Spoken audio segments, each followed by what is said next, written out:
Last chance. Colo. Escaping a tough re-election bid her district. Colorado Republican Rep. Lauren Boebert is moving from mountains to the plains in hopes of finding conservative pastures green enough to salvage her seat district. To win, he will have to convince a new group of voters that his white-hot, far-right political activism, built on divisive one-liners and partisan brutality in the U.S. House of Representatives, is needed more in Washington. Alt-Republicans he is currently facing in the primary. Boebert's new district voted for President Donald Trump by a nearly 20 percentage point margin in 2020, more than double the margin in her old district. And while some Republican voters are already fans, others greet her with outright skepticism. He thinks he's a better candidate than candidates we have, said Robin Verhelman, sitting behind the table at cattle auction he owns in Brush. Verhelman, with a hat reading USA Trump hanging from his right ear and on either side huge head of bull named Big Red, which he tied with a rope, said he was not sure whether Boebert made this change for good state or not. His own survival. After Boebert cruised to victory by just 546 votes in 2022. Her district shifted from leaning Republican to a loss in 2024, threatening the GOP's already frayed grip on the U.S. House of Representatives.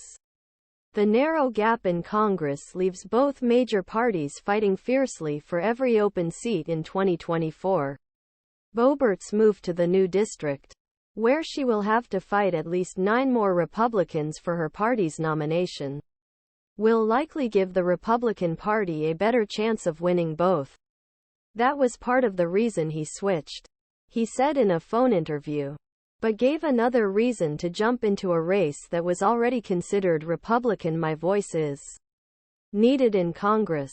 Get insider access to campaign history, Washington and more with Ground Game, featuring AP's Meg Kennard's exclusive coverage of politics and the 2024 race. After attacking Democrat who nearly upset her in 2022 as the beneficiary of outside money, Boebert has become a pariah and will have to live with carpetbagger label her new rivals have already inflicted on her. Boebert's abdication came after a video surfaced last year of the congresswoman vaping and flirting at a theater in Denver. This video shook even loyal supporters as he heads towards an election rematch against Adam Frisch. The Democrat he nearly lost in 2022 had received 3 times the campaign donations in this year's race, benefiting tangibly from his disruptive profile that delighted donors far beyond state and district borders. I can read the tea leaves, Boebert said. I don't want the left to have a chance to buy the seat from us. And their only argument is me. Number crunchers. Political pundits and National Republican Campaign Committee generally agree that Boebert's exodus would give Republicans a better shot at preserving this district.